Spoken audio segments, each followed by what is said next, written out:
All right, let's head to the Hill right now for the latest updates out of Washington, D.C., where President Biden has plans on speaking later today about racial equity. We have Yahoo Finance's Jessica Smith here with all of the details. Hey, Jess.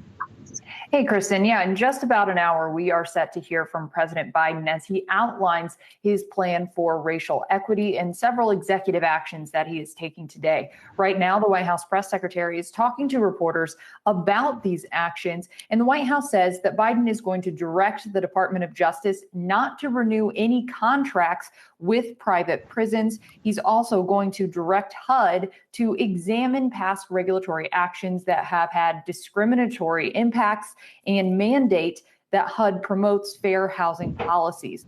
Now, Biden has vowed that racial equity is going to be at the center of his agenda. And I did speak with Congresswoman Joyce Beatty ahead of these announcements today. She is the chair of the Congressional Black Caucus. She says it is huge to have a leadership at the top who is focused on racial equity. She says that this is going to help lawmakers advance legislation on this issue. Let's watch. We have certainly a plethora of economic and educational bills that are all centered around the injustices that we have faced. And also when you look at the conscious and unconscious biases that are out there. So it begins an open dialogue.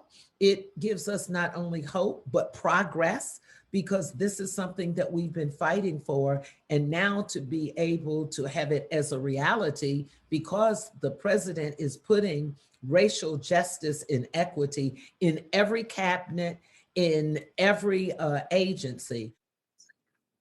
Now, part of the president's plan for a more equitable economy is to raise the minimum wage to $15 an hour. Today, top Democrats in the House and the Senate introduced a bill that would raise the minimum wage to $15 an hour by 2025. In a statement about the legislation, Senator Bernie Sanders said, "We can no longer tolerate millions of workers not being able to afford to feed their families or pay the rent. The time for talk is over. No more excuses." Now, we have heard Republicans in recent days pushing back on the idea of a minimum wage hike, pushing back on the idea of including it in a stimulus package. And now Democrats are exploring ways that they might be able to do this without Republicans through the process known as reconciliation. And we will see if they're able to get that done through that process. But that's something they're looking at now, Kristen.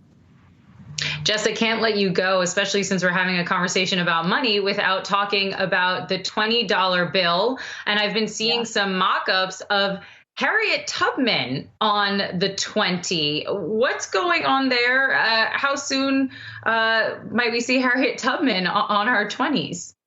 Yeah, you might remember this was a plan during the Obama administration, but then when President Trump took office, they really slowed and delayed that process, pushed it off until at least 2026 or something like that. It was quite a ways off. But now the White House says that they are resuming those efforts to put her on the $20 bill. They say they're looking at ways to speed up that process. We're not exactly sure on timing yet, but I did speak with Congresswoman Beatty about this. She's been leading an effort to get this done since 2015. And she says she's introducing a bill this week that would require any new bills after 2024 to have her on them. So we'll keep you updated on when we might see this change.